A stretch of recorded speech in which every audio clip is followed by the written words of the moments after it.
My name is Alan Dominguez, and on behalf of the International Dysphagia Diet Standardization Initiative, I'd like to welcome you all to today's webinar titled Not Enough Cooks in the Kitchen, Sparking Team and Evidence-Based Implementation of IDDSI.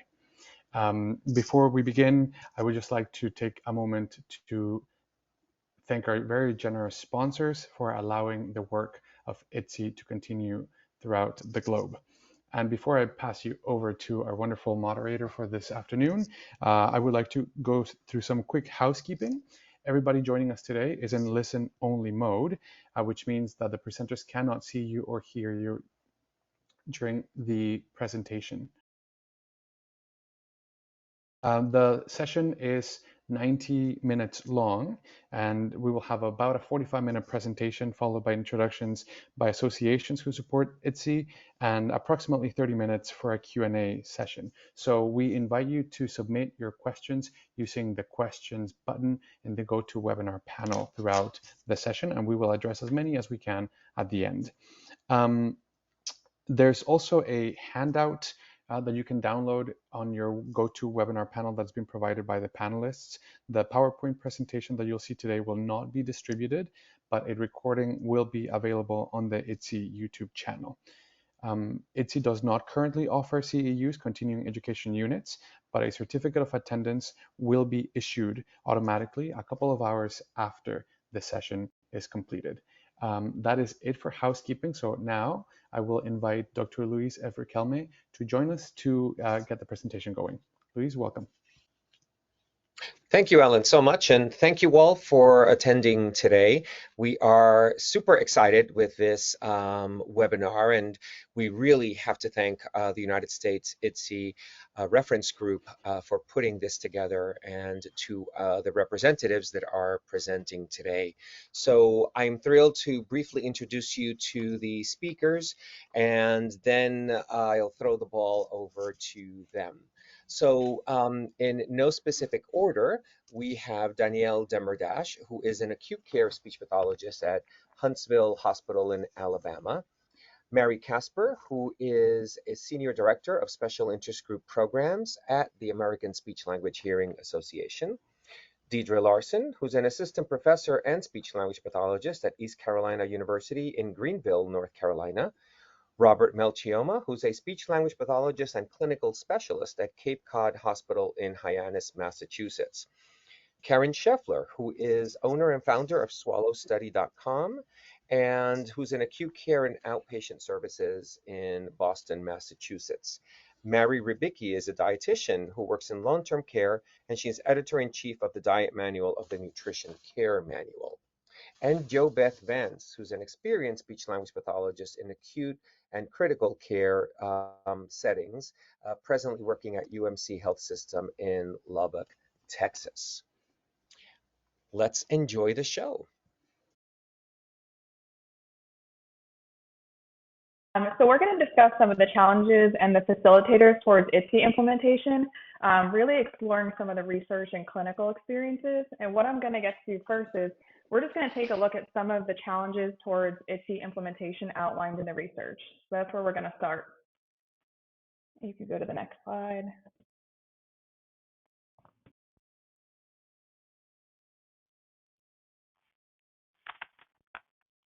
All right, so a study out of University of Auckland in New Zealand by Dr. Wu and colleagues, they had investigated the barriers to IDDSI implementation in New Zealand aged care facilities.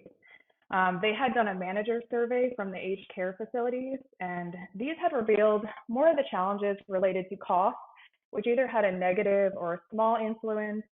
And then those had really highlighted the cost of commercial food, the cost of implementation and education had not a big influence. In regards to that, kitchen managers wanted more knowledge about how they can learn about IDDSI and actually more funding towards education and implementation.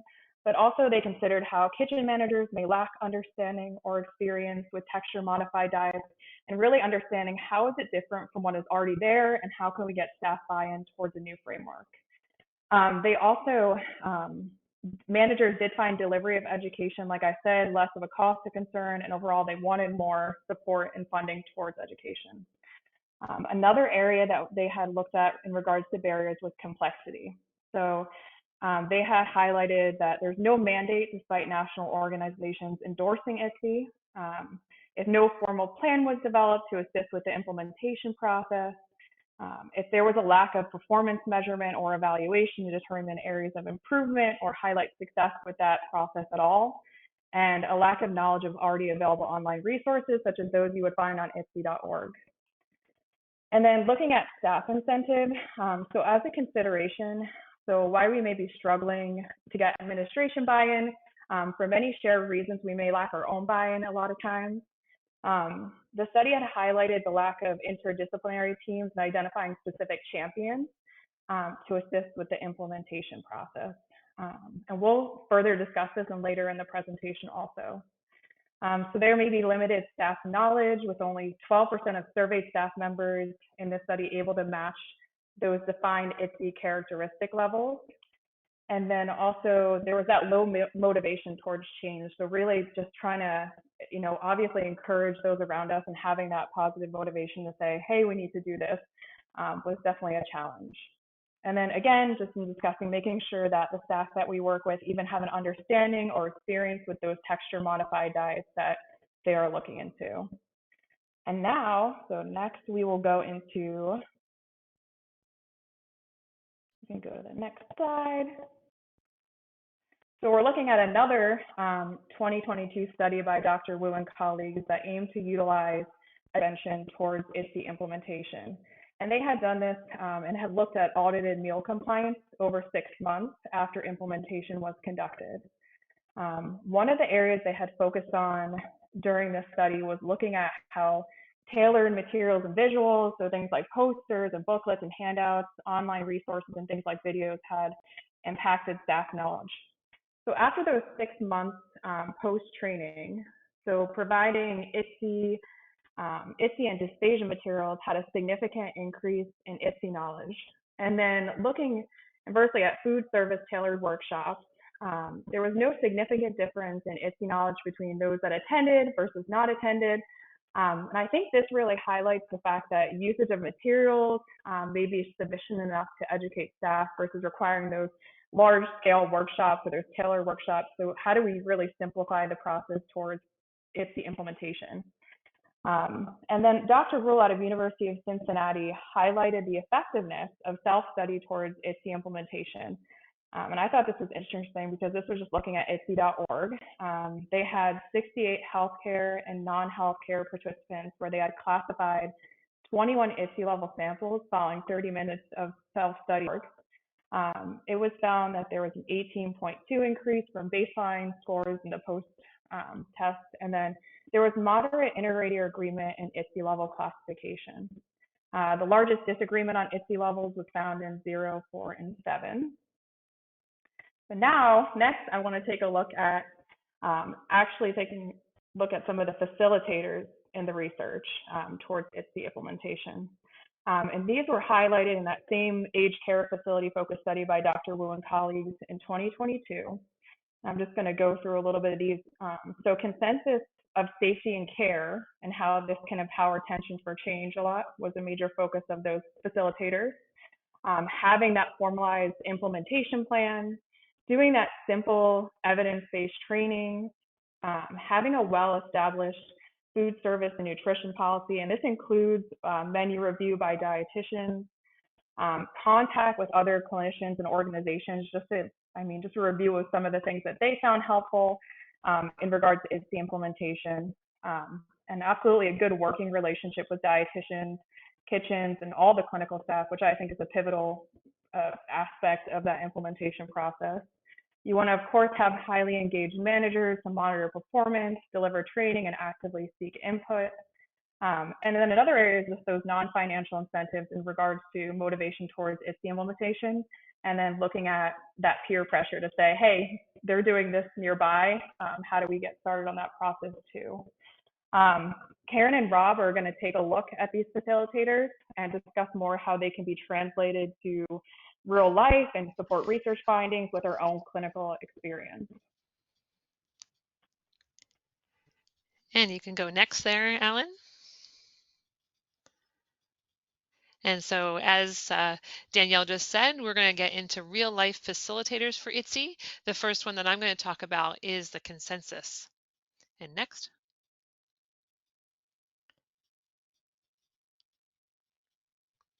And so we do have consensus among our organizations that the need for standardization really is driving change. IDDSI is the only professionally recognized and supported diet framework. We had the exciting support of ASHA and AND and the Academy or the Association of Nutrition and Food Service Professionals. We had a joint press release in even January of 2017, and they also supported the USA launch for IDDSI in May 1st of 2019. ASHA then did another board resolution in 2022 to offer continued support. And for the Academy of Nutrition and Dietetics, their nutrition care manual, IDDSI is the only texture modified diet framework now available in their nutrition care manual. Go ahead next.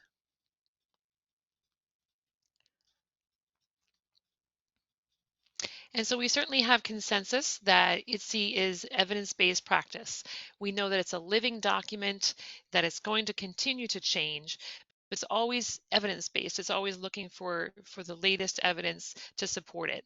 And as that first evidence-based ring there is research and the evidence that IDDSI has all the way starting back from 2013, that they have this foundation of research that IDDSI sits on. And next, under the clinical expertise, we need to realize that our standards of practice are changing.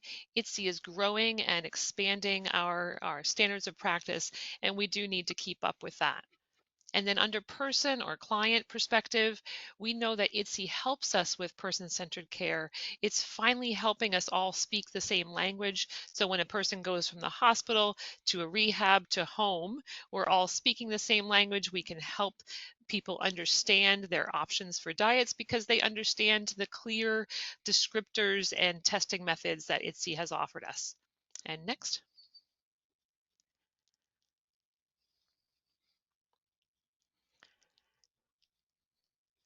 And so within that first, one of the bubbles of evidence-based practice, which is our clinical expertise, we need to do some myth busting about IDDSI.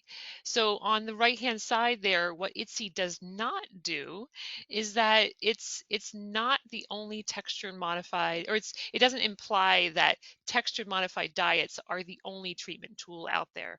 We all know that we have a host of treatment tools, rehabilitation approaches, compensatory strategy approaches, and a lot of person-centered care targeted treatment that we do. We also know that IDDSI does not tell people what's best or safest for them. IDDSI does not tell people what they're allowed to have, or it puts people on a diet. That's the myth side. What IDDSI does, looking over to the left side, the blue column, IDDSI does a description of foods and liquids. It doesn't prescribe foods for people. And it really promotes our critical thinking skills as clinicians. It helps us align a person's abilities with the standardized food characteristics, those physiological rationales for the diet levels that are in those IDDSI charts, and using testing methods to help people understand the diet levels. And what it really does well is it fosters good communication and helps us with informed decision making. When we're giving people options, we can have clear discussions. Let's talk about this often bite size. Do you think that's a good diet right now? And then we can work, in the next couple of weeks back to easy to chew and then to regular. But they can understand these levels and the testing methods that go with them. Go on to next.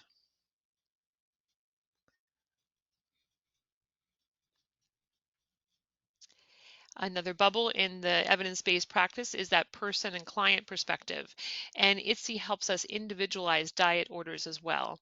There can be exceptions made to a person's diet order based on our individualized and comprehensive clinical assessment that we've carried the people through, and we're using that person-centered care. IDDSI helps us with the clear communication and documentation, which are just the clear foundations of doing person-centered care. IDDSI is a framework that cannot change, because if we start changing it and tweaking it and doing homemade diets out there, we're going to end up in the mess that we started with. IDDSI helps us standardize, and that framework that's created cannot change, but the person's diet can be individualized. You can use simple statements to describe those exceptions that are outside the diet framework. You can use a set of frequent exceptions. For example, you might have somebody who has a soft and bite-sized diet, and maybe one person, their clear exception would say soft and bite-sized and may have soft breads. Another person, theirs might be soft and bite-sized. Let's continue to limit bread and mixed consistencies and the other things that our instrumental evaluations have decided, these are higher risks, and let's talk about these options of certain items might be a higher risk for somebody. So we want to clearly write diet orders and avoid the confusion when creating these exceptions. That's really the bottom line. Go ahead to next. And so that third area of the evidence-based practice is the research. And as we said, IDDSI sits on a foundation of research. All the research that's on the website is open access. Of course, you go to IDDSI.org, resources tab, and then scroll down to the publications. Some of the publications are how different wards have implemented the IDDSI process, like the Kempen pilot study that's listed there. And then I also urge you to go to IDDSI.org and our / of the United States chart. Within that chart, you'll see this aware, prepare, and adopt. It's this wonderful reference list that our our research committee within USIRG has created. It's a great list of references in that implementation topic. And bottom line here too, check out the handout that's provided at the end of this talk as well. And you'll find resources in the handout, and then also certainly really looking at that website. And thank you. Next. And this should go on to Rob here for more resources and ideas. Yeah, thank you, Karen. So, yep, we've looked at the research, we've looked at the consensus, and what we need to do is we need to identify who are those champions, who are our champions.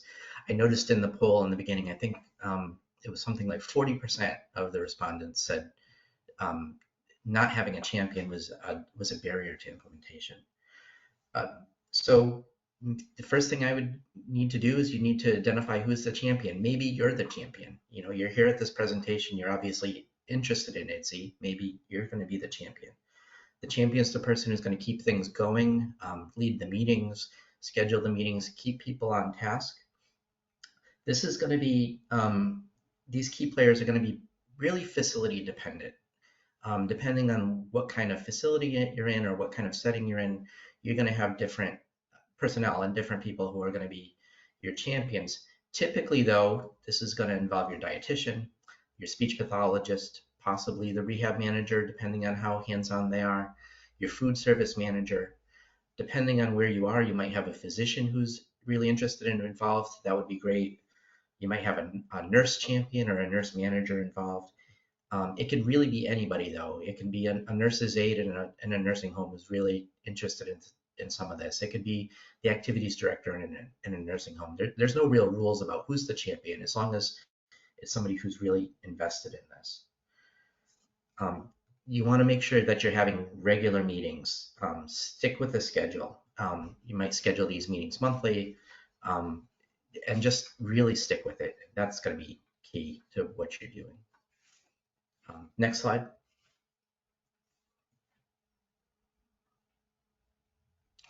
And you're going to want to come up with your policy. Your policy is going to guide you through the whole process. You can look on the IDDSI website, and there's some great resources about a 12-month implementation guide. Your food service vendor or your vendor or your purveyor of the food service in your facility might also have a guide. They may have done this in the past, and they have experience doing this, and that can help with some of the implementation. You really don't need to remake the wheel. You can go ahead and do something that's already been done before. And what you want to do is you want to make sure that you're looking at what are your existing diets? What are you calling them? What's being served? Maybe it already fits with IDDSI definitions already, and if not, maybe you could start going that way. Um, Decide if you're going to do dual labeling. Sometimes this is really easy if you're going to do liquids. If you think about what we used to call nectar thick being similar to mildly thick, or what we used to call honey thick being moderately thick. And that can help get the language out there and get everybody used to using the language. And as I said, get these diets. Maybe you're already doing IDDSI and you're not calling it. Get the recipe set so you're getting a head start and you're not just flipping a switch and changing right away. And as Karen mentioned, you want to talk about whether you're going to do some diet orders or exceptions. And you really want to make sure this is based on an individual comprehensive clinical assessment. Use best practice, use instrumental assessments if possible, and decide what you're going to do for any possible exceptions. Next slide. And coming up with your plan and how are you going to measure your performance. Formalizing your plan, you're going to have to document and update it frequently. Things are going to change over the course of your implementation. And things are going to come up that are going to be kind of little roadblocks. Remember, you have that policy that you made. Go back to your policy and rely on your policy for guidance. Check in with the customers, with your residents in your nursing home or the patients in your hospital. Involve them in this whole process as well. You want to make sure the risk management is involved. You don't want to, unfortunately, have some sort of accident, a choking incident or something like that happen. You want to be on top of those kinds of things. Establish your performance measurements. Are you going to do a QAPI? Make sure you're doing test trays. Do this together. Remember, you have that team that we talked about a couple slides ago. You're not doing this alone. Make sure you're involved with the rest of your team. Make changes as you need them, when you need them. Next slide.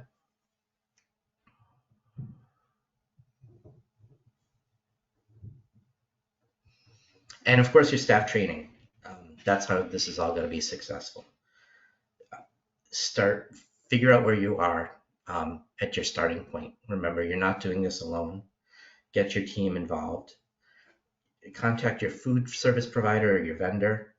Again, don't remake the wheel. They might be doing this somewhere else, and that'll help with everything. Conduct your workshops and your trainings. IDDSI website has some great webinars. That's a great start. Maybe some of your facility education put something together, such as in my hospital we use HealthStream or something like that. Get together with the education people in your facility and maybe create something. Remember, you can be that champion too. Rely on the testing. The testing is the key to all of this. When you have questions, go back to the testing. Remember, IDDSI is a living document, but the framework doesn't change and the testing doesn't change. And stay on top of things. Subscribe to the e-bite. Keep attending these professional webinars. Keep your education up. And remember, you're not doing this alone. It's a team approach. And coming up next, Mary Rubicki is going to talk a little bit about real life champions and a team approach. Yeah, that's right, Rob. It takes a team, right? You just saw a bunch of people on the team, and I've had the pleasure of working alongside with them with lots of projects. And really, real life champions can be you, or you can at least facilitate the real life champion that comes into your facility and know a little bit more about how to help them out. No matter what, we want to talk about for a few minutes now how IDDSI actually can bring this team together and make us all work together to improve outcomes. That's what we're here for, right? And next slide, please, Alan. Okay, so let's look for a minute. where the dietitian often and the speech language pathologist, but of course the rest of the healthcare team, often are working together, right? We want to improve outcomes. Look a little bit on the left here. There's a lot of risks associated with dysphagia. And it's not just all about what we want to look at as a dietitian in our silo or what others want to look at from a nursing point of view or from a speech language pathologist. We're all looking at this together and making a team. And really, there's been risks including dehydration and malnutrition, advancing dementia, and now a new association is skin breakdown. And certainly we want to prevent rehospitalization and also improve the quality of life. So how can IDDSI help us with that? Well, look on the right. IDDSI does provide a wonderful clarity and objective guidelines for the whole team. We're all following the same rule book. Nothing too complicated about that. However, it does take a lot of effort to implement, and that's why you need the team to all be on the same page. What's wonderful, as you'll soon see, is that you streamline your communication because you're all talking the same language, right? And often you get proper and quick evaluation and treatment because you're all keeping your eyes on the same concerns. And in the end, if we can get more objective, clearly written diet orders, boy, does that streamline our approach and streamlines everyone's efforts. Now, so let's identify people of risk early. Let's intervene quickly and efficiently. And how about improving a more pleasant menu and dining experience and menu choices? And in the end, really begin to serve more appealing tasting nutrition that actually people might eat. Next slide, please, Alan. So can we look a little bit about our roles? How are they different and how do they overlap? I'm taking, for an example here, the biggest, I think the two positions that overlap a lot when we're dealing with IDDSI is the speech language pathologist and the dietitian and the kitchen manager, the CDM, whoever that might be, or there might be a whole team working in the kitchen on all this. So if you look at the speech language pathologist, right? They have to do a functional assessment, a physiological assessment. They're also going to consider patient or person's food preferences, and they're looking at the food characteristics. How does food behave, and how does that affect this person's assessment? What can they or can they not tolerate as well? And then they're going to recommend nice, clear diet orders, right? And of course, they're going to monitor. We're always monitoring. But now look at what we're going to do as dietitians and people who are the kitchen managers. We actually take that diet order and we need to interpret it. We need to consider all the things going on in the kitchen. What are our skills? What are our current skills? Where might they be going to? We have to refer to our diet manual. We have to also look at the food characteristics. How is the food coming out? And we want to accommodate patient food preferences. And we're developing menus, certainly. And we're monitoring. So you can see there's multiple places in our day-to-day work and in our responsibilities, which are all in green, that overlap. So wouldn't it be wonderful if we can all streamline our efforts and work better together, get rid of some possible existing friction or a little bit of stress that could happen sometimes between team members, and get it nice and clear what we're all trying to do. And in the end, we really want to know, how is the food coming out of the kitchen, and how can we all help each other monitor that as we're going on our day-to-day life at work. And that is why the title is, not enough cooks in the kitchen, because we as dietitians and cooks, at least some of us, and certainly in long-term care, we invite you into our kitchen. We want some help with this, and we would love to work closer together with you. So next slide, please.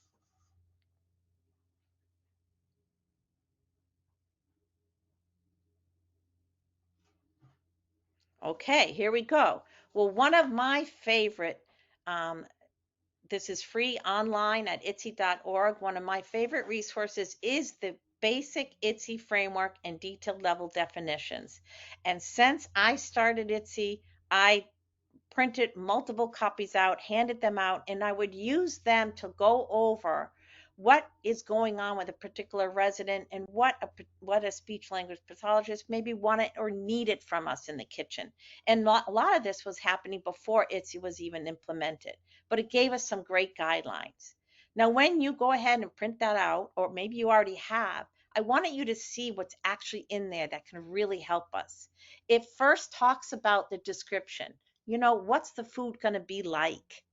And then maybe it goes into, well, maybe why would a person need this level? What are some of their strengths that they have, or what are some of their limitations? Then it reminds us how important it is to test. And then it gives us a little bit more information about the actual testing. So don't forget to read the directions. When we do anything, that's what is going to help us make things clearer for us and eventually come up with the right diet order. Next, please. So this is a little bit more about what else is on here. Okay, so we have on the next pages, this is my favorite, minced and moist. It's a lovely texture. It's really been helping a lot of people out. But now it talks more about what the food should look like, how it should test out, and it describes the food and how it behaves. It is not a list of what to serve. Remember, IDDSI is a framework, it's a guideline, but it is not a diet manual, because we all know all food is not created equal, and all food is not prepared as equal, and certainly doesn't hold up over time or served as equal. So testing is extremely important. So in this part of the section, it goes over all of that, and it reviews again all the detailed testing. So it's really a great handy thing to have to share with your team. Next, please, Alan.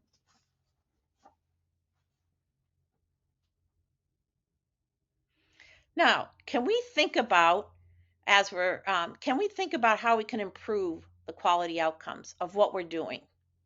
Look at where we've been and where we're going. And as you think this through for the next few minutes, think about what your story is, whether it's personal or whether it's your work story. But something must be triggering you that you really want to improve the texture modified diets that are coming out of the kitchen. And you want to perhaps more help the team form a better connection and maybe streamline some efforts. But if you look at this for a minute, on the left-hand side is kind of like an old-fashioned ground. And if you see it, the particle sizes of that meat are actually smaller than what we would expect in a minced and moist that we have. It certainly is very dry, it's not working, and it never did. But if we switch to a minced and moist, which is slowly getting there in the middle, we've already advanced the texture, because now the pieces can be a little bit bigger, but they still need to be soft and tender. And we're adding moisture. We all need moisture, and we've all been learning that. But look at how we've improved it a little bit better. Now our sides are still the same, because that is a typical pre-IDDSI situation where we often just serve the ground meat. It's all focused on the ground meat, which we can easily change into more of a minced and moist version and satisfy a lot of people. And we have some homework to do on all of these sides to get them there as well. Now, another area of improvement is our purees. And if you can see here on the right-hand side, we have a mashed potato, and a spoon tilt test is showing us that the poor mashed potato is not even moving. So we know that if it's not moving, it's probably too thick, and it could be simplified by producing it thinner to begin with. So once we know that, we realize we can meet the IDDSI goals better, and these are nice, simple techniques we can use. And if it's that thick, then that's going to be how thick it is for somebody to try to swallow, which may not be very easy to do.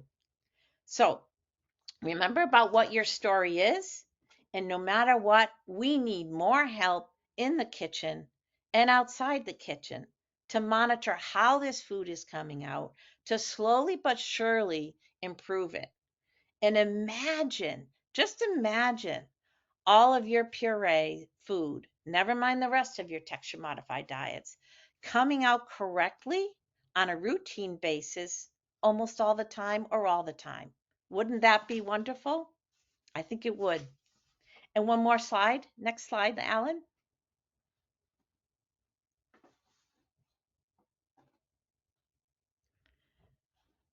So in the end, just think of your quality outcomes and connect that with your IDDSI efforts, because you can make an improvement. And you know, your employees or you yourself as an employee, or you're the one doing all the cooking, wouldn't you feel better when you're producing texture modified food that comes out looking much more appealing, that actually people eat? I mean, that makes you feel so much better. And realize that now we can do more and offer more for our people that need texture modified diets. Because now we can offer more levels or more different styles, shall we say, of the texture modified food, so that things will be safer but tasty to eat, and hopefully the food will actually get eaten. So, and remember, I wanted to remind you one other thing. Not only would we feel better, I would feel better, and I do feel better when we see the food coming out more wonderful and people are more clear in the kitchen with what they're supposed to serve or not serve, or how their food is supposed to come out. If you feel better as an employee, and if you happen to retain more employees, that's going to solve one of your biggest problems, and that is staff turnover.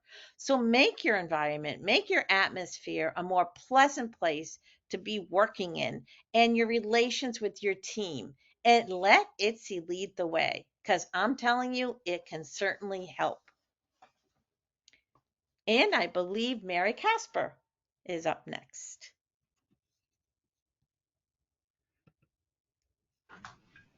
Hello, everybody. We're drawing to a close here and want to go over some of our conclusions that you might draw from our time together here today. We'll go to the next slide.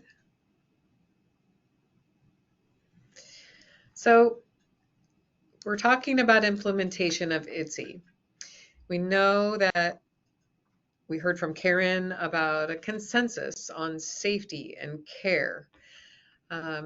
Safety is sometimes a challenging word to define, and it's important that the team gets on the same page as you move forward with IDDSI implementation. Along those lines, it's important to have a well-established food service and nutrition policy, which we heard from Rob more about that. And as we establish those policies, the IDDSI.org website has some tools that are available, including a document that would help you to do implementation on your own timeline. I had an experience where we took some of the tools off of the IDDSI.org website and we customized them to our own organization, and we came up with a 6-week implementation plan.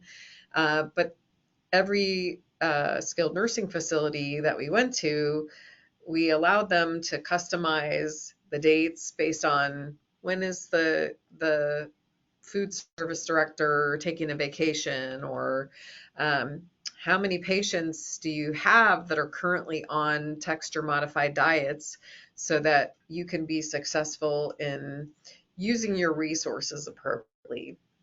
And that then speaks to good working interdisciplinary relationships.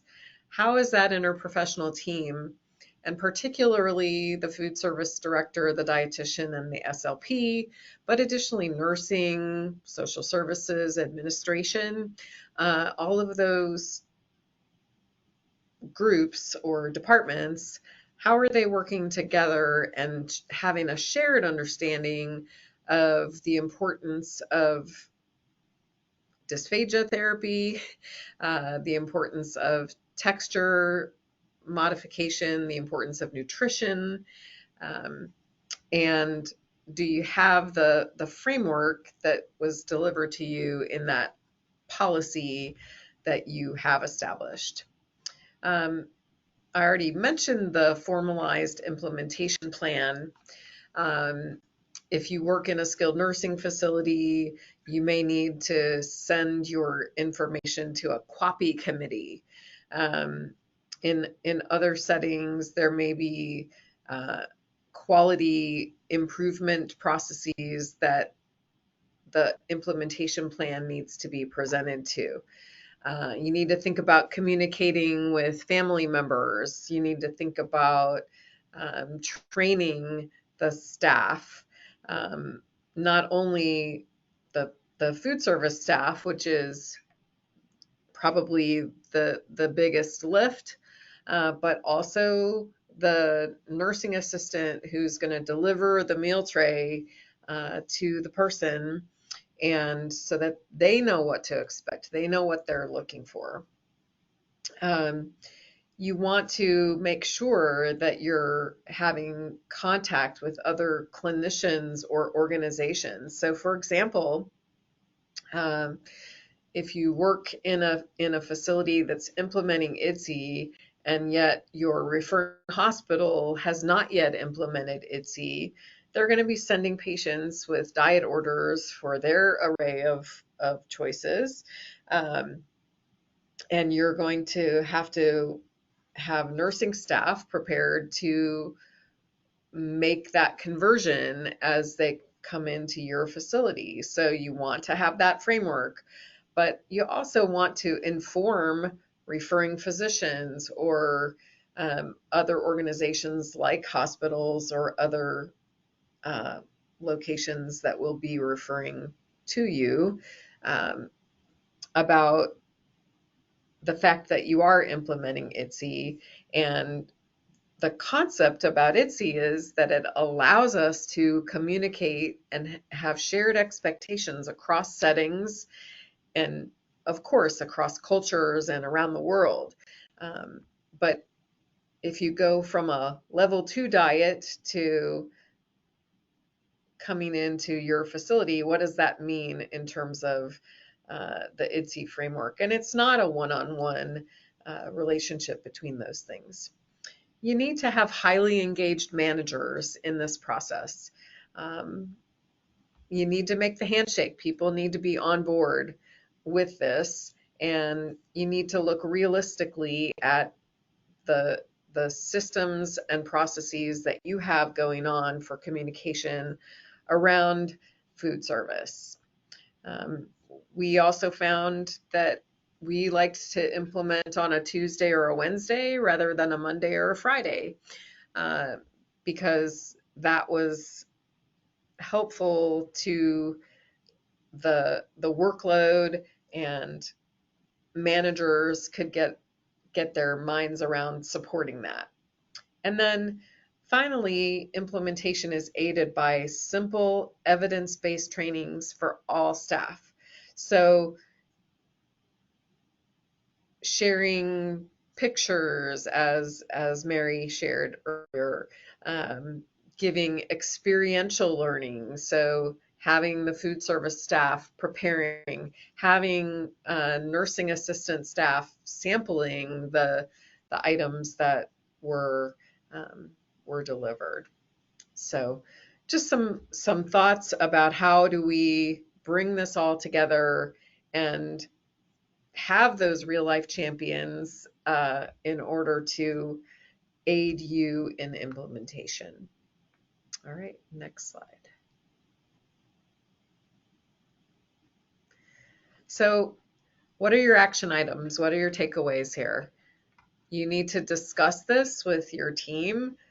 There are probably people in your organization that are influential in how you might go about implementing IDDSI successfully. Identify your champions. Who are those folks that are going to be the leaders and the informal leaders in this process.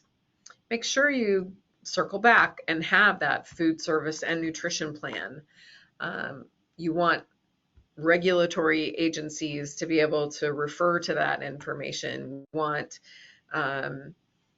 your whole team to be able to circle back and have that framework that allows you to install the IDDSI framework. Formalize your plan. Put it through the systems and processes that you need to do in your setting in order that everybody recognizes it. Look at a go live date that you're going to bring about this change. Conduct staff training, monitor and test. You've got several tools that are available with the IDDSI framework.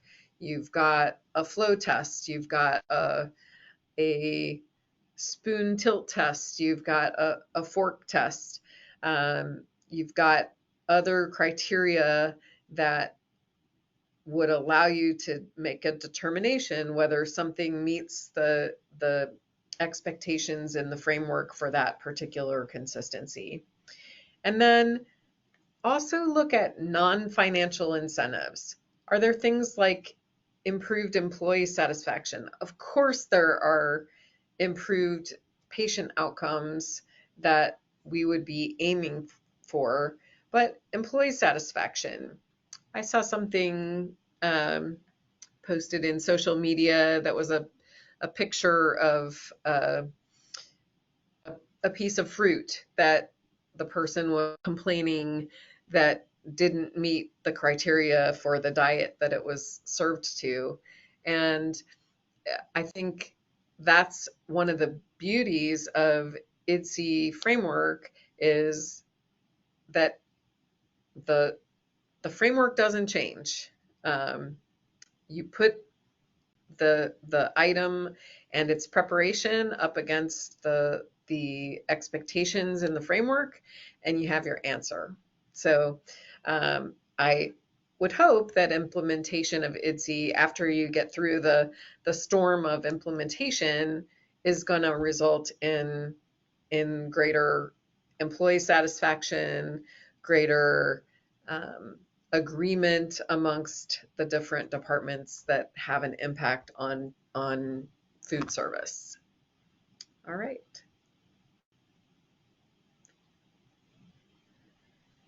And, carry on. You really want to advertise your progress, the improvements that were made. Tell your story. Get the word out. Share with physicians. Share with referring hospitals. Share with patients and their families. Talk about your successes as you've gone through this process to implement successfully. All right. We're turning it back to Jo Beth. Thank you. Thanks, Mary.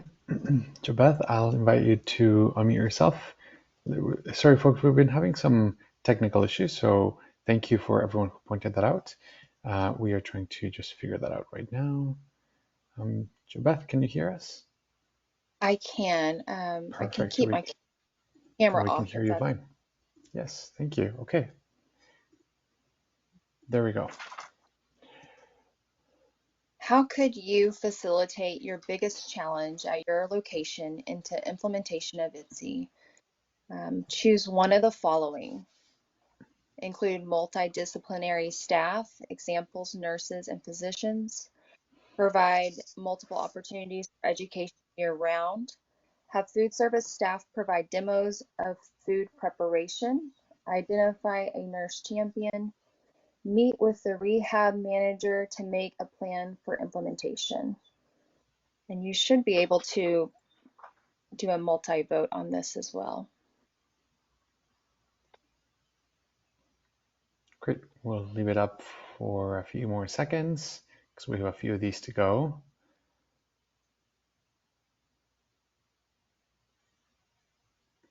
Okay, I'm going to go ahead and share the results. So here we see a multidisciplinary staff with nurses and physicians. 35% would provide multiple opportunities for education year-round. 27% have food service staff provide demos or food preparation. 5% a nursing champion, and 5% meet with rehab manager to make a plan for implementation. Great. Here's one more. Choose the best answer of who should be your IDDSI implementation team.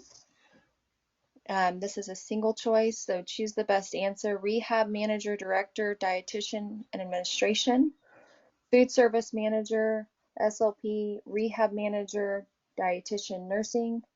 SLP, food service manager, administration. Food service manager, SLP, dietitian, dietitian, SLP, food service manager.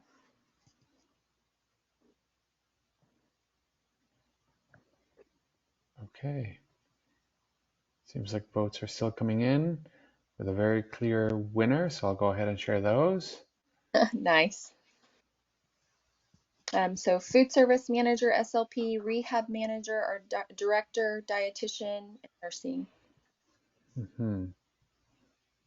Okay, moving on to the next one.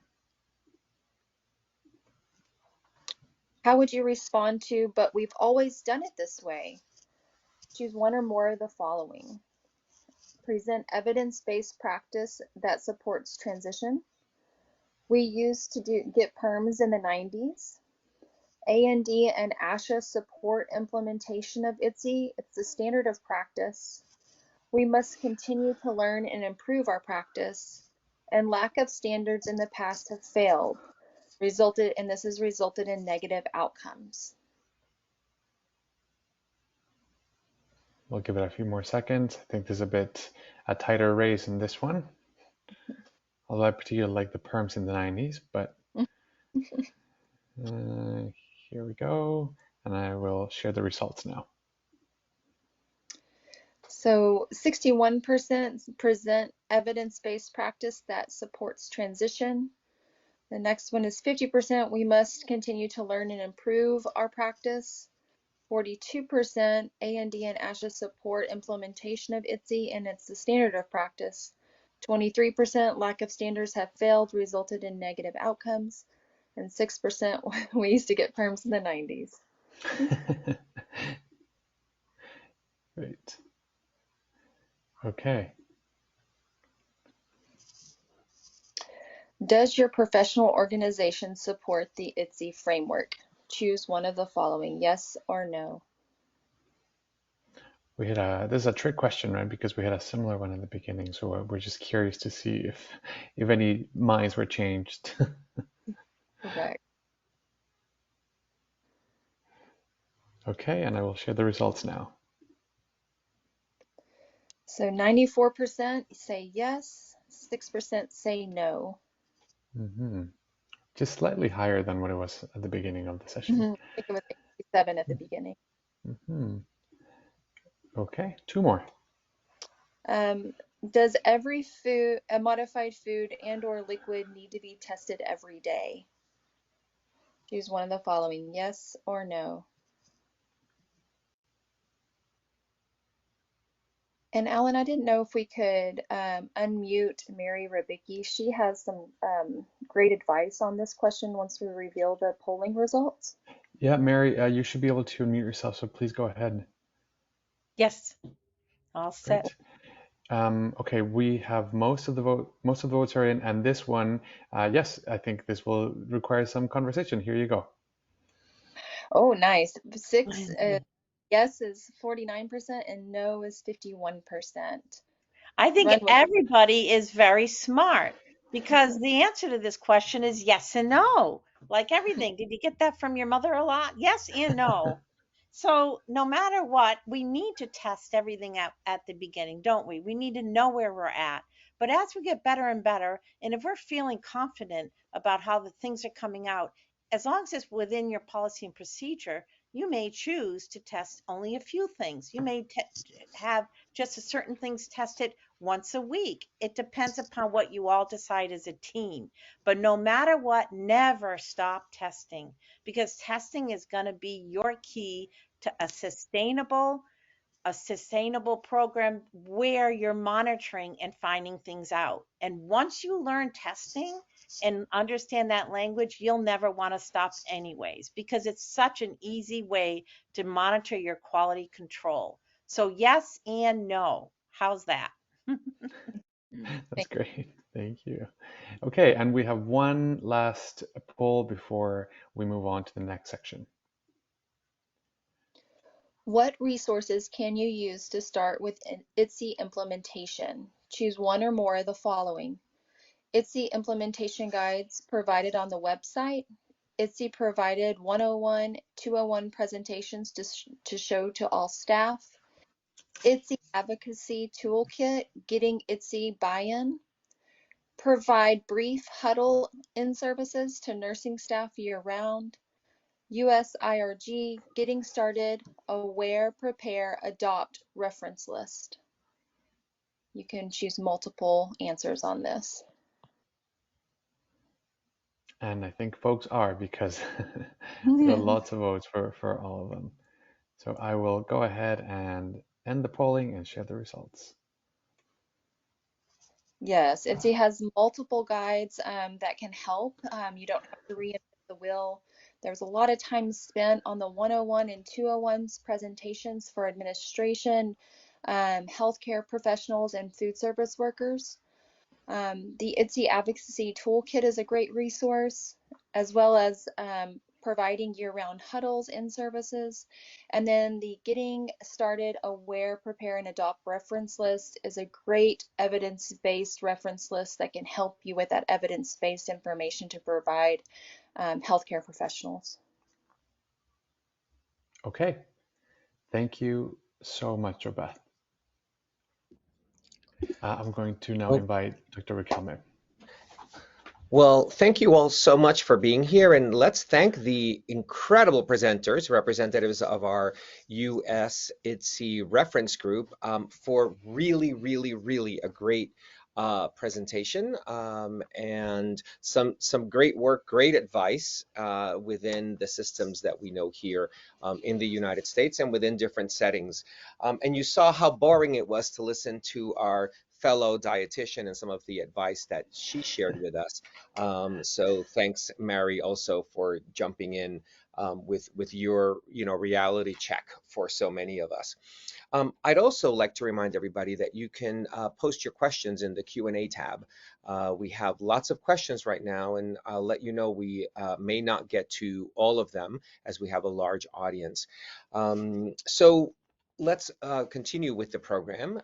We are going to do the Q&A in just a few moments. We're thrilled that representatives from the Academy of Nutrition, Dietetics, and the American Speech Language Hearing Association are joining us here today to provide an update on what they're doing to support IDDSI implementation in the United States. First is Nikki Barrett, who is Senior Manager of Learning Initiatives at the Academy of Nutrition and Dietetics. Nikki? Thank you, Louise. Can you hear me okay?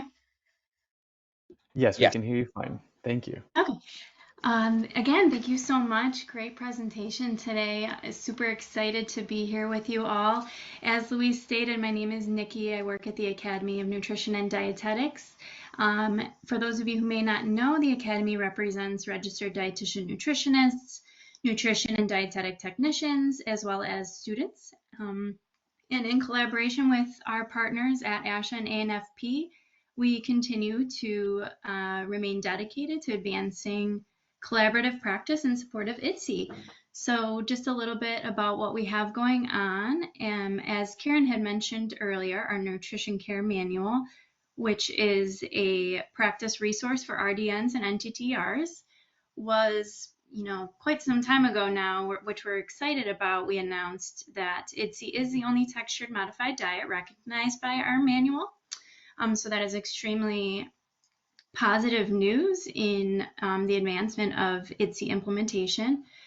I've gotten some updates from our dedicated NCM team that handouts are being updated regularly within NCM, and the true goal is to help have materials tailored to help facilities transition to IDDSI.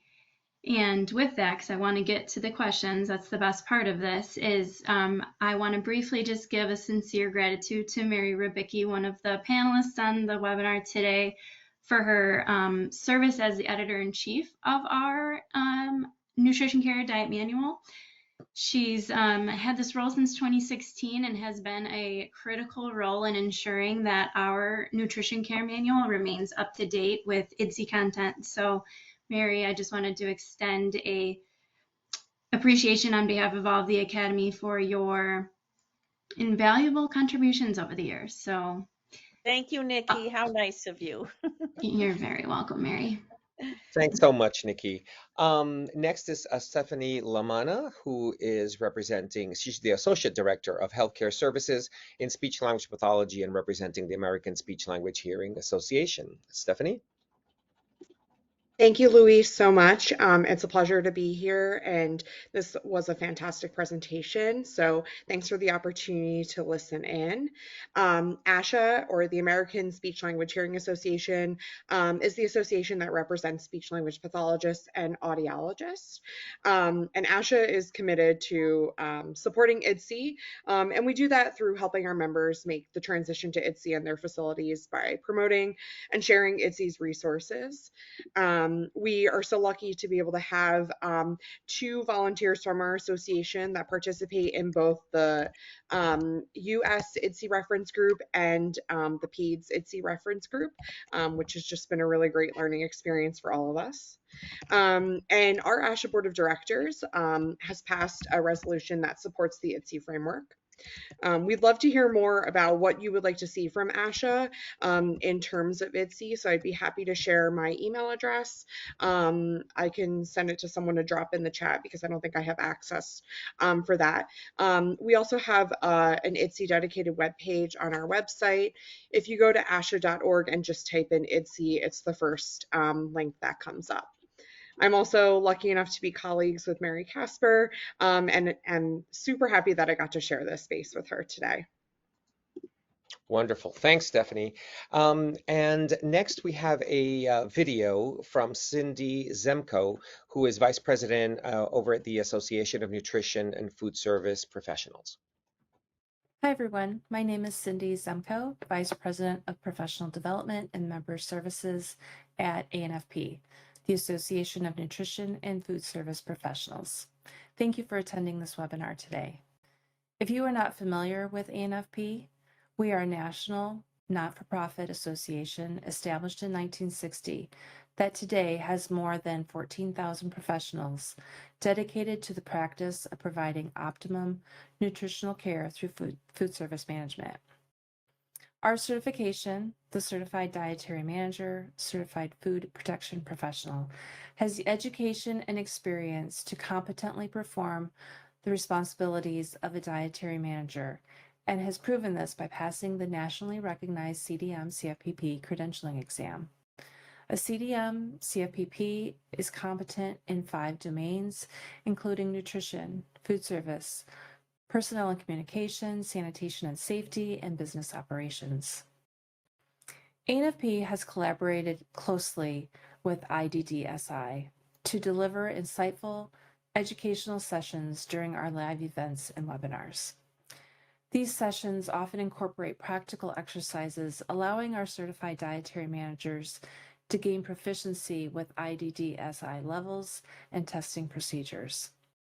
Furthermore, we have been actively assisting our members in addressing a significant challenge, change management for the implementation of IDDSI standards in their kitchens.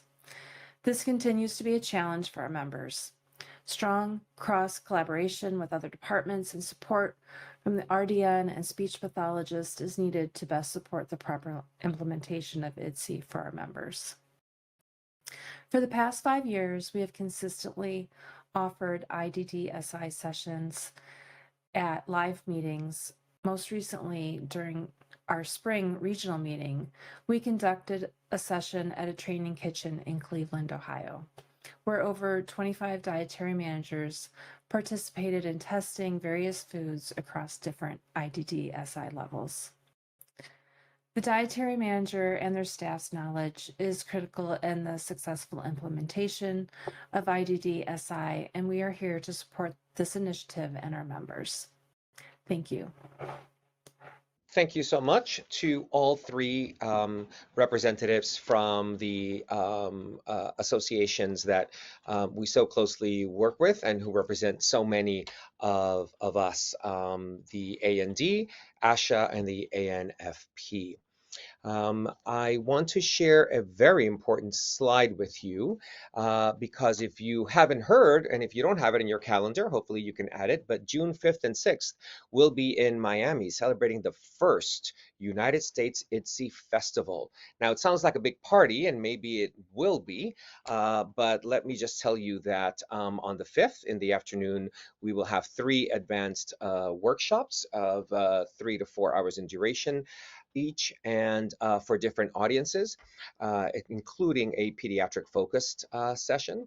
And on the 6th, we have a full program of presenters and updates and sharing stories and problem solving so that we can all learn from each other. So I hope to see many of you in Miami on June 5th and 6th. Just go to our website and register today. Okay, so let's get started with our questions and answers. It looks like we will probably go over time by about 10 minutes due to the technical difficulties that we had at the beginning. We don't want to cut anyone short. So we will prioritize our questions, hopefully provide some quick answers, and don't forget that you can also reach out through the IDDSI website. Go to the United States tab at the bottom of the homepage, and you can connect directly with the United States IDDSI reference group.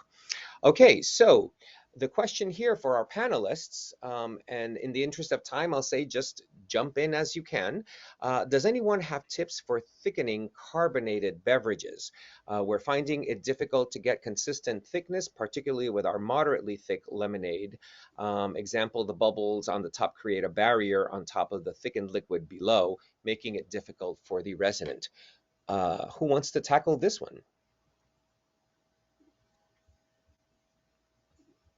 Oh, nobody's jumping in. Uh-oh, nobody's jumping in, so I better try, huh? Oh my gosh, give it a shot. Well, I think this is one of the hardest questions because it is hard to thicken the ginger ale and the tonic. And I would advise to go and have your supplier and your manufacturer, there's a lot of representation. So whoever you buy your thickener from, they seem to have so many great answers and resources. So I think they'll answer this question and more if you just check with them. I'm sorry, I don't have a direct answer. Well, that's a big challenge. And may I suggest, let's see if this works, that the panelists turn their cameras on and maybe we'll have a little Brady Bunch effect if you're comfortable with doing that. Yes, it looks like you're jumping in. Did I age myself? Well, I'm still getting over the perm in the 90s. So there we go. I think that was the 80s, actually. You didn't say Hollywood Squares, Luis. Oh, that's a good one. That's a good one.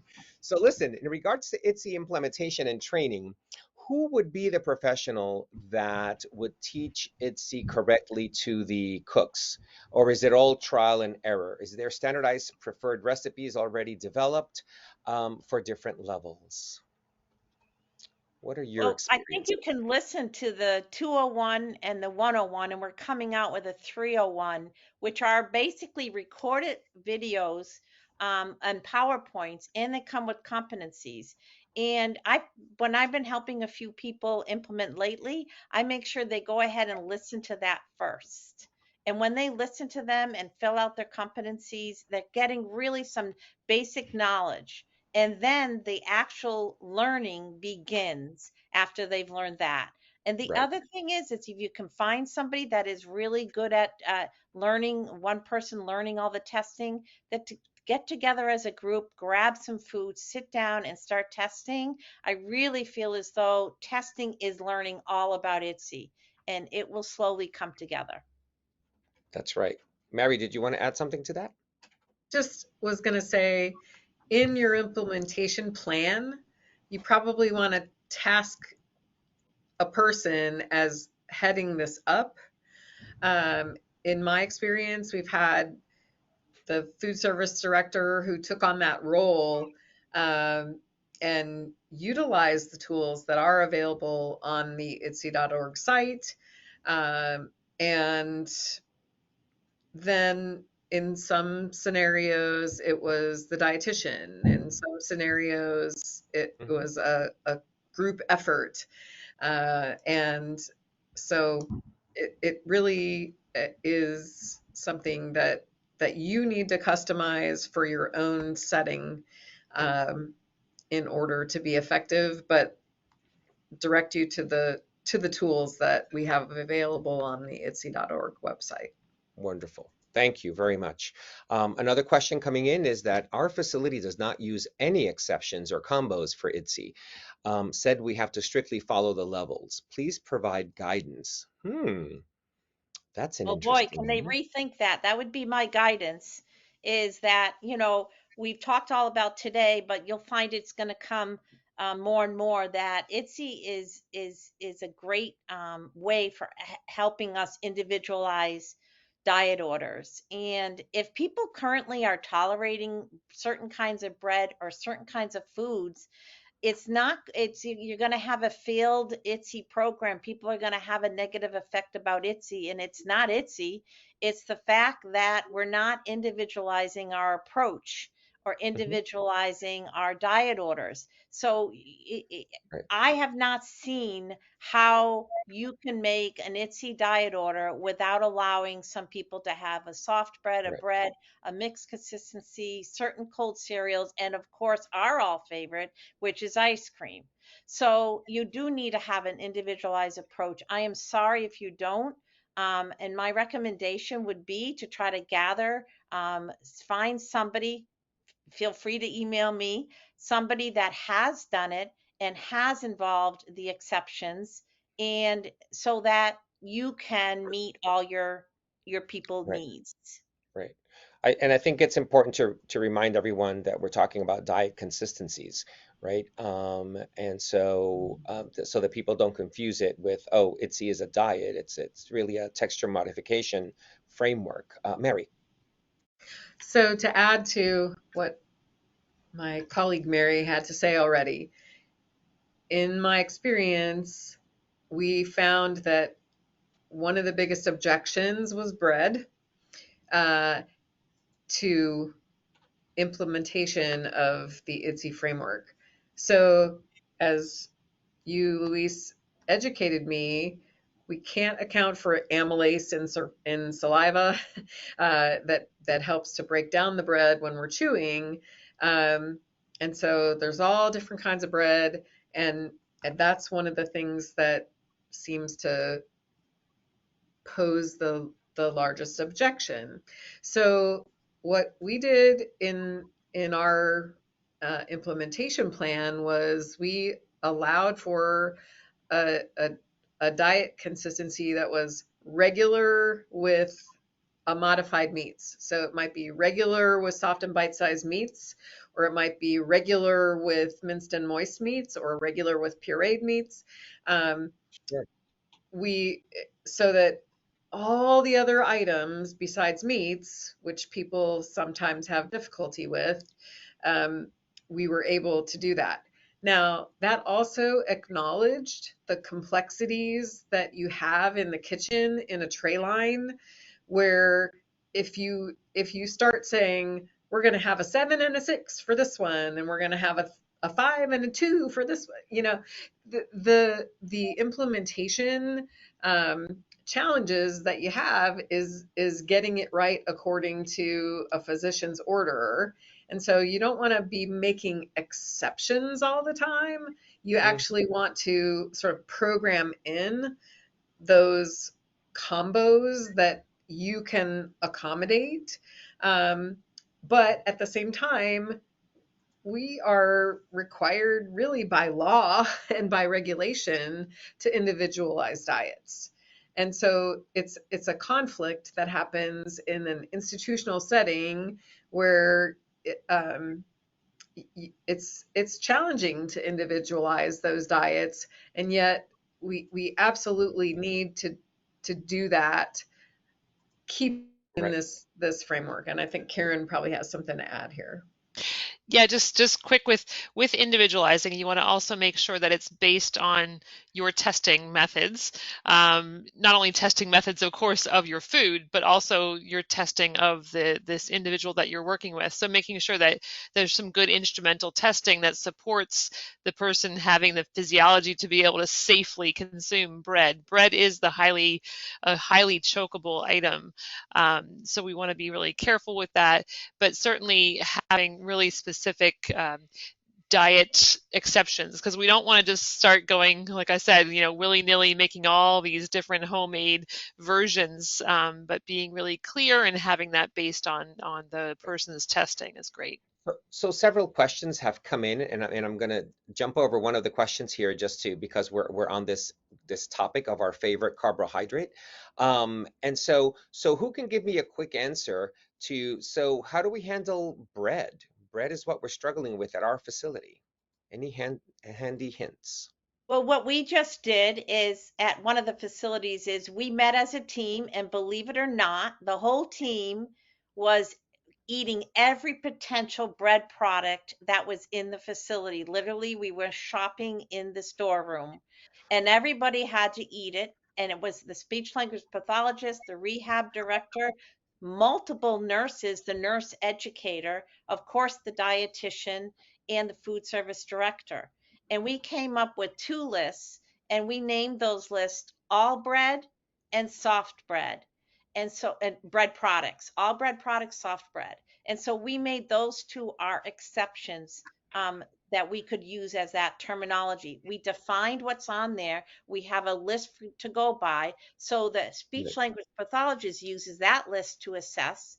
We know what to serve, and the dietary management has fixed the computer to know what to serve. That's But in great. the end, it comes down to the assessment and making sure Right. the assessment piece is right.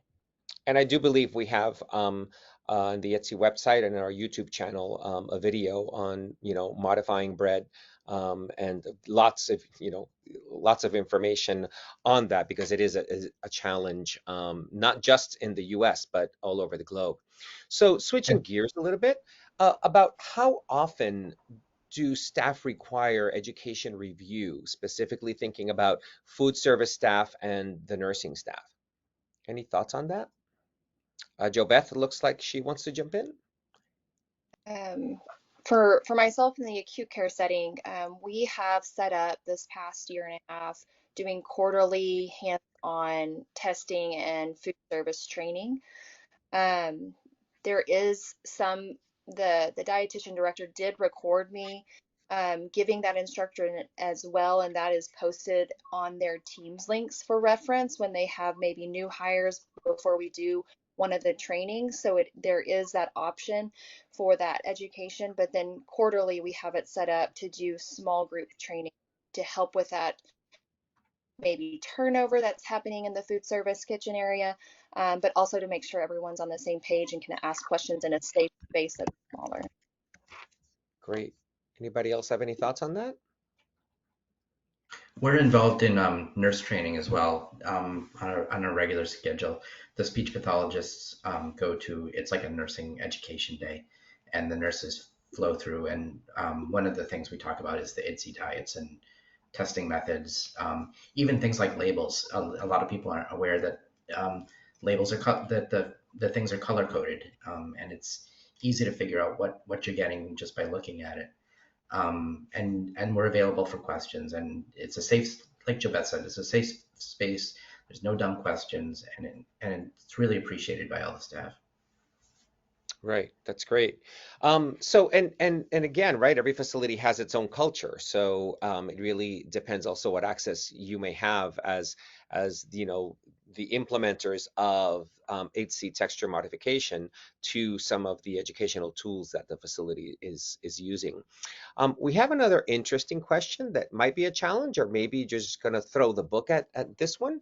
But so how food is cooked at the hospital next door, and I'm not sure where that fits in, but when we're ready to serve breaded chicken or fish, the product is so thick.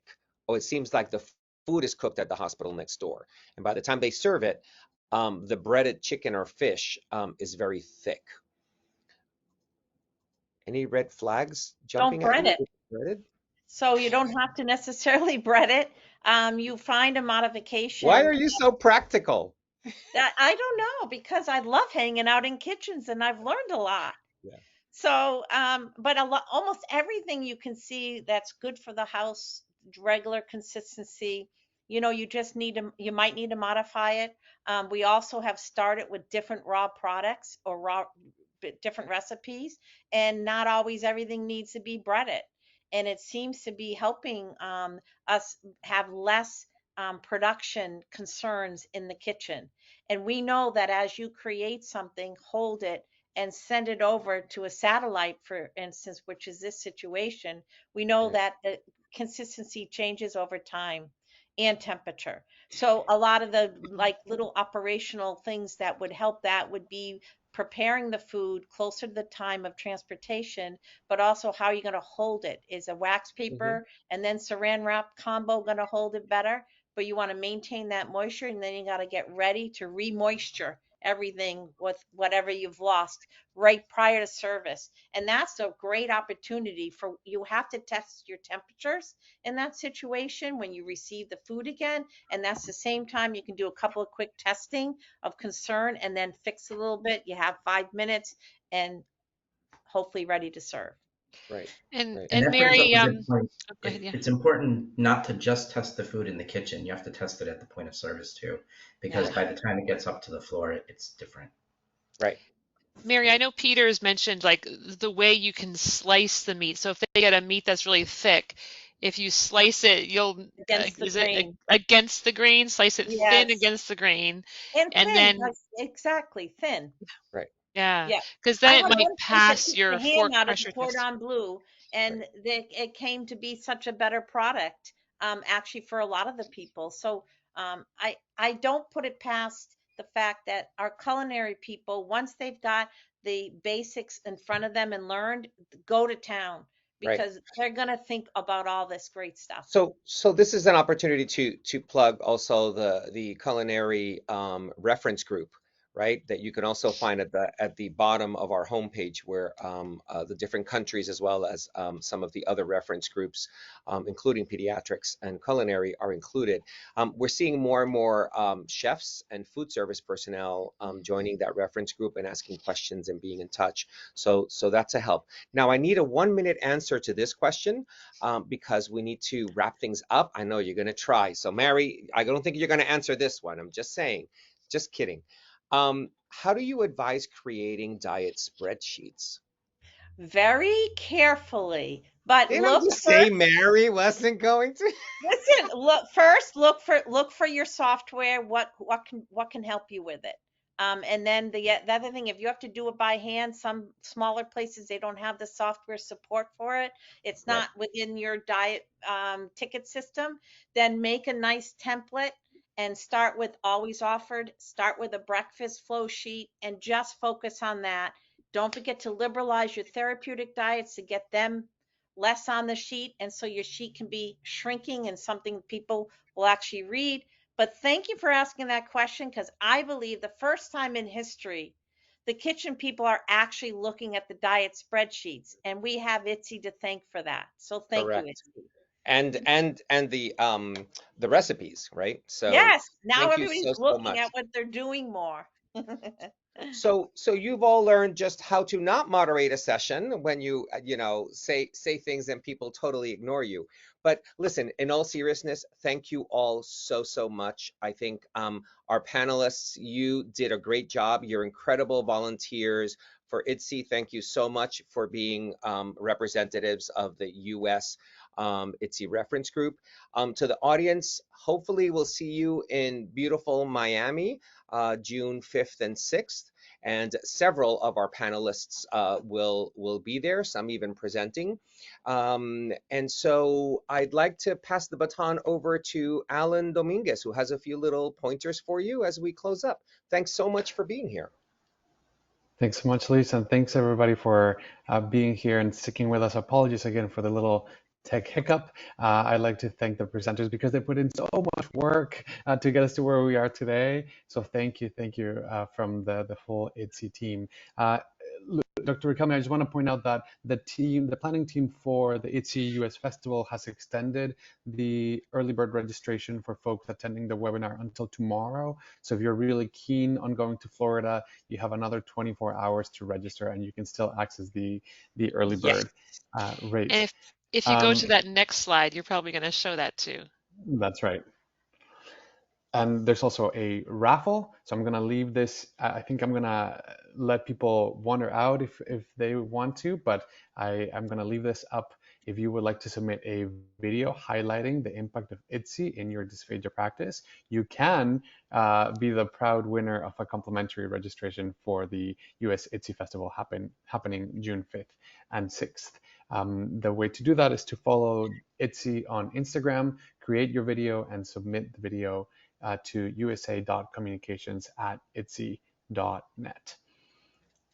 Thank you again, everybody, for being here with us. What a successful event. I wish you all a lovely evening, and until next time, thank you very much. Thank you again.